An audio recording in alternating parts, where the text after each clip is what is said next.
আমার প্রিয় ও স্নেহের 2025 সালের নতুন বছরের পঞ্চম শ্রেণীর ছাত্রছাত্রী বন্ধুরা, আশা করি তোমার সবাই ভালো আছো। আজ আমরা যে বিষয়টি নিয়ে আলোচনা করব, পঞ্চম শ্রেণীর সেকেন্ড সামারি অর্থাৎ দ্বিতীয় পর্যায়ক্রমিক মূল্যায়নের বাংলার কোশ্চেন পেপার নিয়ে।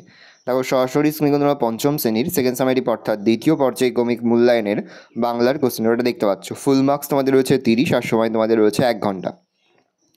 একে দাগে রয়েছে সঠিক উত্তরটি বেছে নিয়ে পূর্ণ বাক্যে লেখো যে কোনো 5টি প্রতিপ্রশ্নের মান 1 করে 1 × 5 = 5।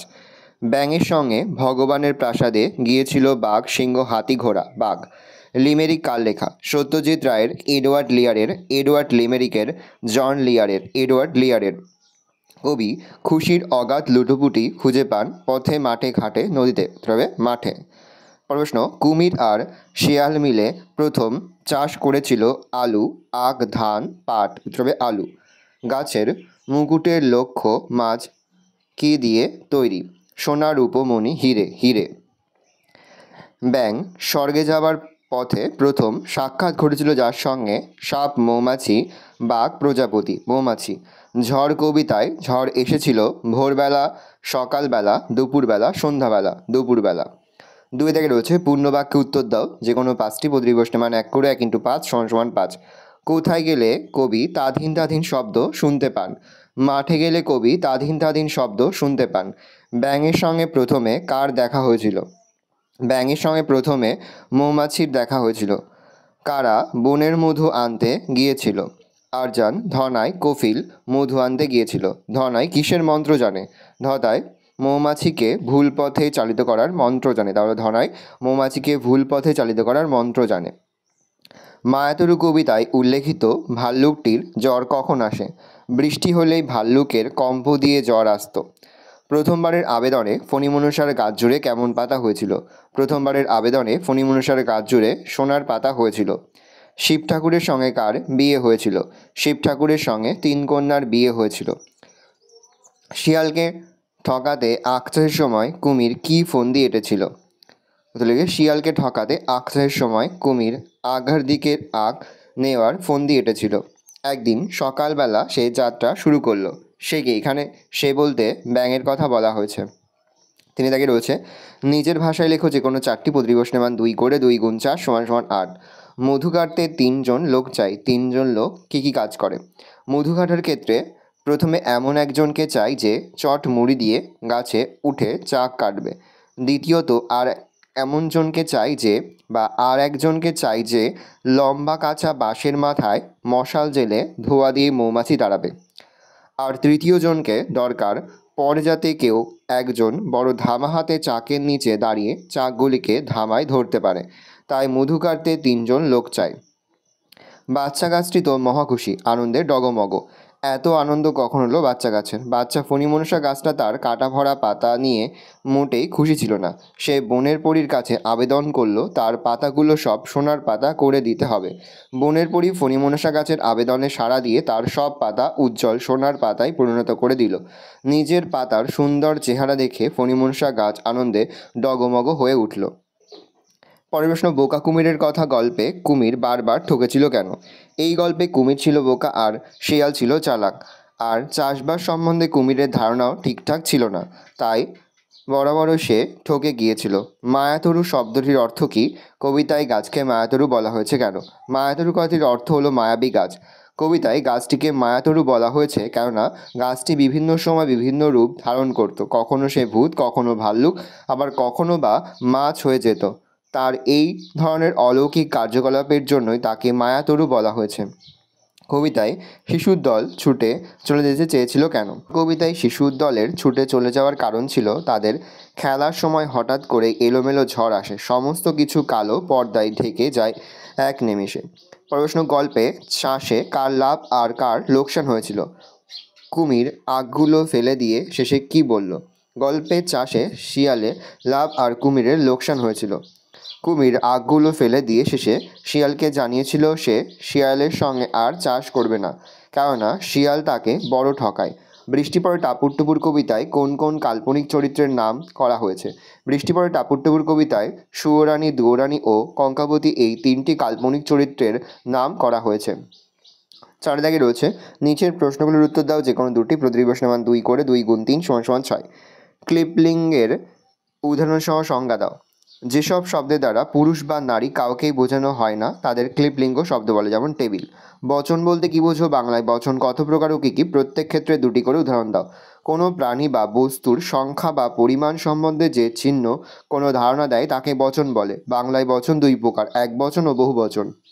একবচন মেয়ে ছাত্র, বহুবচন মেয়েরা ছাত্রদল। লিঙ্গ পরিবর্তন করো, নায়ক পাঠক, নায়ক হচ্ছে নায়িকা, পাঠক হচ্ছে পাঠিকা। লিঙ্গ পরিবর্তন করো, সাহেব কবি, সাহেব হচ্ছে মেম, কবি হচ্ছে মহিলা কবি। লোকটি হচ্ছে লোকগুলি আর বন্ধু হচ্ছে বন্ধুরা। পরে যে পত্র রচনা করো, প্রশ্নের মান 6। বার্ষিক পরীক্ষার ফল জানিয়ে পিতার কাছে পুত্রের পত্র। ওই ঠিকানা বসাবে। শ্রীচরণের বাবা, আমার প্রণাম নিও। মাকেও প্রণাম জানাবে, ছোট ভাইকে ভালোবাসা জানাবে। আজই আমাদের বার্ষিক পরীক্ষার ফলাফল বেরিয়েছে। তোমরা শুনলে খুশি হবে যে আমি পরীক্ষায় দ্বিতীয় স্থান অধিকার করেছি। যে প্রথম হয়েছে সে আমার চেয়ে মাত্র 3 নম্বর বেশি পেয়েছে। এই সামান্য নম্বরের জন্য প্রথম হতে পারিনি বলে প্রথমে মনটা আমার একটু খারাপ হয়েছিল। ঠিক করেছি এবার থেকে আরও ভালোভাবে পড়াশোনা করব। ষষ্ঠ শ্রেণীর বুক লিস্ট হাতে পেয়েছি, সব বই স্কুল থেকে দেবে, তবে খাতা কেনার জন্য এ মাসে কিছু বেশি টাকা পাঠিও। তুমি, মা আর ভাই ভালো থেকো। ইতি। তোমরা তোমাদের নাম লিখবে আর এদিকে ঠিকানাটা বসাবে। অথবা রয়েছে, শারীরিক অসুস্থতার জন্য বিদ্যালয়ে অনুপস্থিতির কারণ জানিয়ে প্রধান শিক্ষক মহাশয়ের কাছে পত্র লেখো। মাননীয় প্রধান শিক্ষক মহাশয়, তোমাদের বিদ্যালয়ের নাম ঠিকানা বসাবে। বিষয়, শারীরিক অসুস্থতার জন্য বিদ্যালয়ে অনুপস্থিতি মঞ্জুর করার আবেদন। মহাশয় দিয়ে কমা দেবে। আমি আপনার বিদ্যালয়ে ষষ্ঠ শ্রেণীর অবিভাগের ছাত্র। তোমরা তোমাদের নাম লিখবে। আমি গত যে তারিখ, একটা তারিখ বসাবে, এই তারিখ থেকে এই তারিখ পর্যন্ত শারীরিক অসুস্থতার জন্য বিদ্যালয়ে অনুপস্থিত ছিলাম। প্যারা চেঞ্জ করলে অতএব উক্ত অনুপস্থিতিগুলি মার্জনা করে আমাকে বাধিত করবেন। ইতি। তোমরা তোমাদের নাম লিখবে। আপনার একান্ত অনুগত ছাত্র বলে তোমরা তোমাদের নাম লিখবে, শ্রেণীর রোল নম্বর লিখবে। এই রয়েছে টোটাল তোমাদের সেকেন্ড সামারি অর্থাৎ দ্বিতীয় পর্যায়ক্রমিক মূল্যায়নের পঞ্চম শ্রেণীর বাংলার কোশ্চেন পেপার। তাহলে কোশ্চেনটা দেখে নাও। এবার আমরা আরও একটি নমুনা প্রশ্ন তোমাদের কাছে তুলে ধরবো। স্ক্রিনে পঞ্চম শ্রেণীর আরও একটি নমুনা প্রশ্নপত্র দেখতে পাচ্ছ। ফুল মার্কস তোমাদের রয়েছে 30 আর সময় তোমাদের রয়েছে 1 ঘন্টা। একে থেকে রয়েছে সঠিক উত্তর নির্বাচন করো যে কোনো 6টি। প্রতিবষ্টি মান 1 করে 1 × 6 = 6। ধনায় চাক দেখতে পাই সুন্দরী গরান গেওয়া গাছে, গরান গাছে। আখের আগার অংশ হলো মিষ্টি নোনতা টক, নোনতা। গাছটি ভূতের নাচ জুড়ত সকালবেলা, সন্ধ্যাবেলা, দুপুরবেলা, সন্ধ্যাবেলা। কবি খুশির অগাধ লুটোপুটি খুঁজে পান পথে, মাঠে ঘাটে, মাঠে। মানুষ শব্দটি ক্লিপলিঙ্গ, উভয়লিঙ্গ, স্ত্রীলিঙ্গের উদাহরণ, উভয়লিঙ্গ। পর্বত শব্দটি পুংলিঙ্গ, ক্লিপলিঙ্গ, উভয়লিঙ্গের উদাহরণ, ক্লিপলিঙ্গ। গরান গাছের ফুল দেখতে হলুদ রঙের হয়।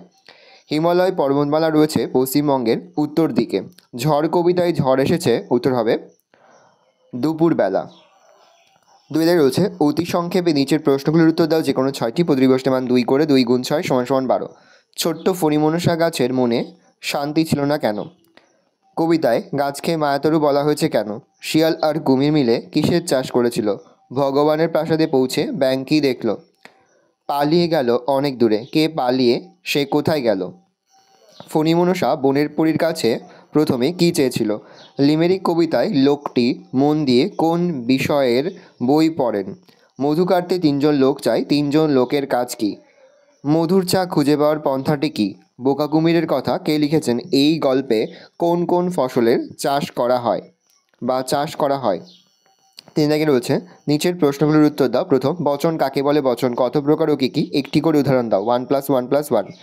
লিঙ্গ পরিবর্তন করো যে কোনো 4টি। প্রতিবষ্টি মান 1 করে 1 × 4 = 4। গায়ক, কবি, সাহেব, অধ্যাপক, গুণবান। পত্র রচনা করো যে কোনো একটি। প্রশ্নের মান 5। বিদ্যালয়ে অনুপস্থিতির কারণ জানিয়ে প্রধান শিক্ষিকার কাছে একটি আবেদনপত্র লেখো বা প্রধান শিক্ষকের কাছে একটি আবেদনপত্র লেখো। তোমার জন্মদিনে বন্ধুকে আমন্ত্রণ জানিয়ে একটি পত্র লেখো। ভালো করে দেখে নাও। এই রয়েছে টোটাল তোমাদের সেকেন্ড সামারি অর্থাৎ দ্বিতীয় পর্যায়ক্রমিক মূল্যায়নের পঞ্চম শ্রেণীর বাংলার কোশ্চেন পেপার। ভালো কোশ্চেনটা দেখে নাও। আশা করি ভিডিওটা ভালো লেগেছে। ভিডিওটা ভালো লাগলে ভিডিওকে লাইক করে থাকতে ভুলবেন না। আমার চ্যানেল নতুন হওয়া লাল কালার সাবস্ক্রাইব প্রেস করে পাশে বেল আইকন প্রেস করে যখন নতুন কোনো ভিডিও আপলোড করি সবার ফার্স্ট নোটিফিকেশন তোমরা পেয়ে যাও। আর এই ভিডিওটি তোমার বন্ধু বান্ধবী আত্মীয়স্বজন সবার মধ্যে কিন্তু অনেক শেয়ার করে যে বছর পঞ্চম শ্রেণীতে পড়ছে। আমরা কিন্তু ইতিমধ্যে পঞ্চম শ্রেণীর প্রতি বিষয়ে সিলেবাস, প্রশ্নকার এবং নমুনা প্রশ্নপত্র কিন্তু আপলোড করে দেবো। এখনও পর্যন্ত সেই ভিডিওগুলো না দেখে থাকো, ভিডিওগুলো কিন্তু তাড়াতাড়ি দেখে নাও। তোমাদের সকলকে জানাই আগাম পরীক্ষার অনেক শুভেচ্ছা এবং অভিনন্দন। আশা করি সকলের পরীক্ষায় খুব ভালো হবে। ভালো করে দেখে নাও কোশ্চেন পেপারটা।